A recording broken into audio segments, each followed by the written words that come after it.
یہ آل India radio سری نگر ہے. پیش خبریں. خبروں سے پہلے یہ پیغام. ہم اپنے سامعین سے اپیل کرتے ہیں کہ وہ کووڈ سے محفوظ رہنے کے لیے ان 4 احتیاطی تدابیر پر عمل کریں. کووڈ مخالف سبھی ٹیکے لگوائیں، چہرے پر ماسک لگائیں، سماجی دوری کو یقینی بنانے کے لیے 2 گز کی دوری بنائے رکھیں اور ہاتھ اور چہرے کو صاف ستھرا رکھنے کی خصوصی توجہ دیں. اب پیش خبریں.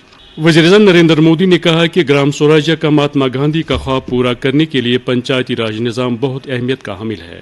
وزیر اعظم احمد آباد گجرات میں مہا پنچایت سمیلن سے خطاب کر رہے تھے. انہوں نے کہا کہ گجرات مہاتما گاندھی اور سردار ولبھ بھائی پٹیل کی سرزمین ہے. انہوں نے کہا کہ مہاتما گاندھی دیہی علاقوں میں لوگوں کو بااختیار بنا کر دیہی ترقی کا حصول چاہتے تھے. وزیر اعظم نے کہا کہ آج جب ملک امرت مہوتسو منا رہا ہے تو ہم گرامین وکاس کے باپو اور سردار پٹیل کے خواب کی تکمیل کے پابند ہیں. وادی میں دوران شب 3 الگ الگ جھڑپوں کے دوران 4 ملیٹنٹ مارے گئے ہیں. آئی جی پی کشمیر کے مطابق پلوامہ کے چوکلان میں ہوئے تصادم کے دوران جیش محمد تنظیم سے وابستہ 2 ملیٹنٹوں کو ہلاک کیا گیا ہے جبکہ ایک کو زندہ پکڑا گیا. آئی جی پی کے مطابق نچھاما ہندواڑہ میں لشکر طیبہ سے وابستہ 1 ملیٹنٹ مارا گیا جبکہ گاندربل میں بھی ایک جھڑپ کے دوران ایک اور ملیٹنٹ مارا گیا جس کا تعلق لشکر طیبہ سے بتایا جاتا ہے. دریاسنا ہندواڑہ اور پلوامہ میں جھڑپ ختم ہوئی جبکہ سرس نونر گاندربل میں کارروائی جاری ہے. اس سے پہلے ملیٹنٹوں نے کل شام آوڈورا کلگام میں ایک سرپنچ کو گولی مار کر ہلاک کر دیا جس کی پہچان آوڈورا کے ہی شبیر احمد میر کے بطور ہوئی ہے. پولیس کے مطابق اگرچہ اسے زخمی حالت میں فوری طور پر اسپتال منتقل کیا گیا تاہم وہ زخموں کی تاب نہ لا کر چل بسا. وادی میں گزشتہ 3 روز سے ملیٹنٹوں کے ہاتھوں یہ دوسرے سرپنچ کی ہلاکت ہے. اس سے پہلے 9 مارچ کو ملیٹنٹوں نے خنمو سری نگر میں سرپنچ سمیر احمد بٹ کو گولی مار کر ہلاک کر دیا تھا. وزیر داخلہ امت شاہ نے کہا ہے کہ سبھی مرکزی ایجنسیوں کو جرائم کا پتہ لگانے سے متعلق نیٹ ورک اور نظام میں شامل ہونا چاہیے. امت شاہ نے کہا کہ داخلہ سیکریٹری کو اس سلسلے میں مرکزی ایجنسیوں کے سبھی سربراہوں کے ساتھ میٹنگ کرنی چاہیے. وزیر داخلہ قومی کرائم ریکارڈ بیورو کے 37ویں یوم تاسیس کی تقریب میں اظہار خیال کر رہے تھے. انہوں نے کہا کہ سبھی ریاستوں کو اپنی اپنی پولیس فورس کے لیے سالانہ حکمت عملی مرتب کرنے کی خاطر بیورو کے ڈیٹا کو استعمال کرنا چاہیے. انہوں نے کہا کہ جرائم پر کنٹرول کے لیے مختلف انداز سے اس ڈیٹا کا استعمال ہونا چاہیے.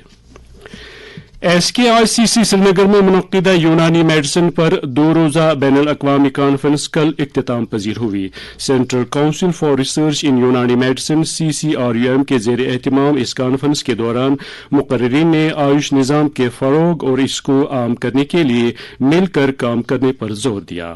مقررین نے صحت کے درپیش چیلنجوں سے نمٹنے کے لیے مقامی طبی نظام کی ترقی کے لیے جدید ٹیکنالوجی کو اپنانے کی ضرورت پر زور دیا.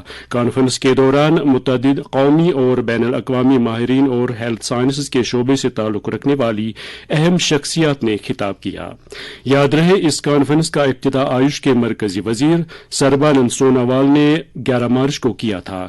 تقریب پر آیوش کے وزیر مملک ڈاکٹر منجا پارا مہندرا بائی کالو بائی مہمان ذی وقار کی حیثیت سے موجود تھیں.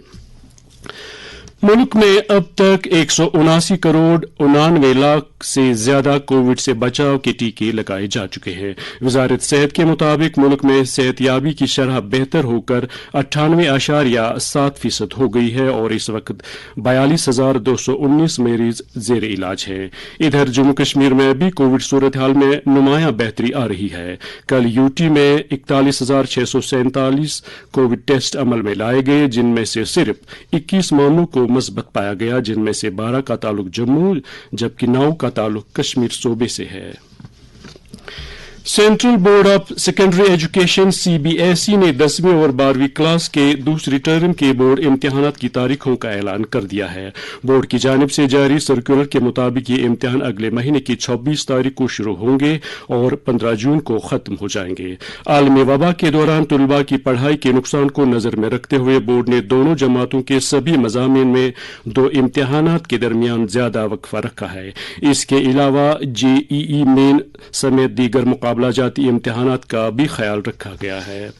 سری نگر میں رات کا کم سے کم درجہ حرارت 5.1 ڈگری سیلسیس جبکہ جموں میں رات کا کم سے کم درجہ حرارت 14.4 ڈگری سیلسیس درج کیا گیا. اس کے ساتھ ہی خبروں کا یہ بلیٹن ختم ہوا.